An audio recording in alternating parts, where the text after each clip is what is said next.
Assalamualaikum warahmatullahi wabarakatuh.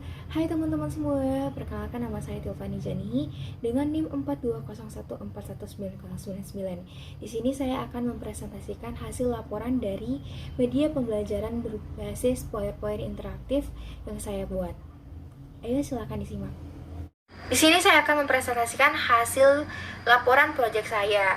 Proyek saya ini saya mengambil judul pengembangan media pembelajaran PowerPoint interaktif pada materi termodinamika. Ada latar belakangnya yaitu media pembelajaran secara umum adalah alat bantu proses belajar mengajar.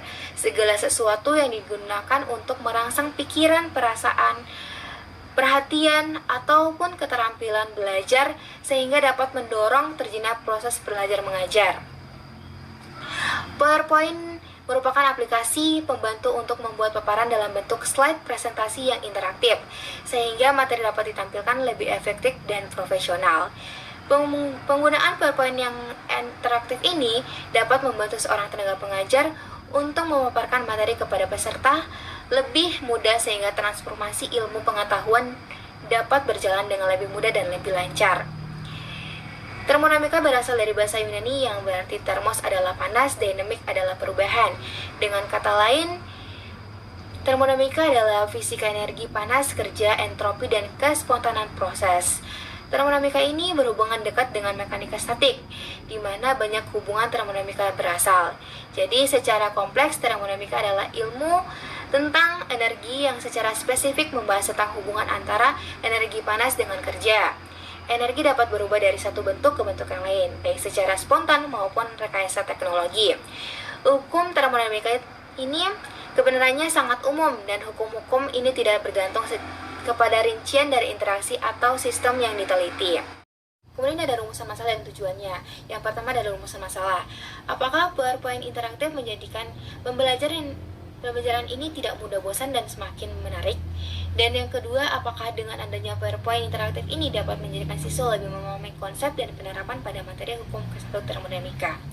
Kemudian ini ada tujuannya. Tujuannya yaitu untuk mengembangkan media pembelajaran berupa PowerPoint interaktif pada pembelajaran di sekolah. Ini adalah landasan teorinya. PowerPoint interaktif adalah segala sesuatu yang dapat digunakan untuk menyalurkan pesan dari pengirim ke penerima pesan yang berbentuk software yang dibuat dan dikembangkan oleh Microsoft yang dapat menciptakan siswa tidak hanya memperhatikan media atau objek saja, melainkan juga dituntut untuk berinteraksi selama mengikuti pembelajaran. Kemudian ada tahap-tahap pengembangan media. Yang pertama, slide pertama adalah tampilan awal, kemudian ketika kita mengklik tombol mulai akan masuk ke pilihan apa saja yang akan kita pelajari pada PowerPoint ini. Ini ada pilihan-pilihannya dan tombol-tombol ini sudah disediakan link juga untuk langsung menuju pada bagian-bagiannya. Misalnya pada tombol materi ini ketika diklik akan langsung menuju ke slide atau ke link materinya. Penerapannya juga gitu, contoh soal, kuis dan kesimpulannya juga gitu.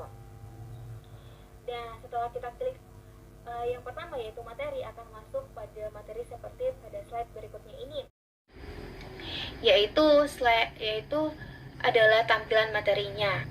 Kemudian setelah kita memahami dan mempelajari materinya, kemudian ada tombol next. Di situ kita mengklik tombol next langsung menuju ke pilihan materi atau apa saja yang akan kita pelajari, kayak slide di sebelumnya.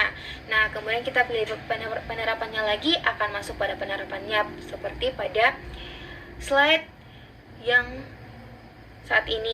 Kemudian setelah kita mempelajari dan memahaminya, kita klik tombol next lagi, akan masuk pada pilihan apa saja yang kita akan pelajari, yaitu selanjutnya adalah contoh soal. Ketika kita klik contoh soal akan masuk ke slide contoh soalnya. Kemudian ketika kita sudah memahami soal ini tampilan soalnya adalah soal dan penyelesaian, di mana akan ditampilkan soalnya dulu. Nah, ketika siswa sudah menjawab soal, akan ditampilkan lagi penyelesaiannya. Jadi tidak muncul secara bersamaan, tapi soal terlebih dahulu. Kemudian ketika sudah dijawab, akan muncul penyelesaiannya. Kemudian kita klik next lagi, akan masuk kepada pilihan apa saja yang akan kita pelajari, yaitu tombol kita masuk ke dalam kuisnya. Nah, di kuis ini juga terdapat kuis yang interaktif ya. Ketika kita mengklik jawaban yang salah, itu akan masuk kepada jawaban yang salah dan menimbulkan emoticon yang menggambarkan bahwa jawabannya itu salah. Ketika kita mengklik tombol yang jawabannya benar, itu akan ditampilkan emoticon yang menggambarkan bahwa jawabannya itu benar serta disertai dengan penyelesaiannya. Itulah tampilan dari pengembangan medianya. Kemudian ada kesimpulannya. Kesimpulannya berdasarkan hasil penelitian dan pembahasan, maka dapat disimpulkan bahwa kelayakan media pembelajaran PowerPoint interaktif ini berdasarkan penelitian kevalidan, kepraktisan, dan keefektifan. Hasil penelitian validitasnya oleh ahli media dan ahli materi menunjukkan bahwa media pembelajaran dikembangkan memenuhi indeks kevalidan, yaitu lebih besar dari 62,50%. Hasil validasi tampilannya sebesar 92,25% dan validasi materi sebesar 94,33%. Dengan kategori sangat baik. Dengan demikian, media pembelajaran PowerPoint interaktif layak digunakan dan menjadi inovasi pembelajaran. Sekian dari saya, wabillahi taufiq wal hidayah. Wassalamualaikum warahmatullahi wabarakatuh.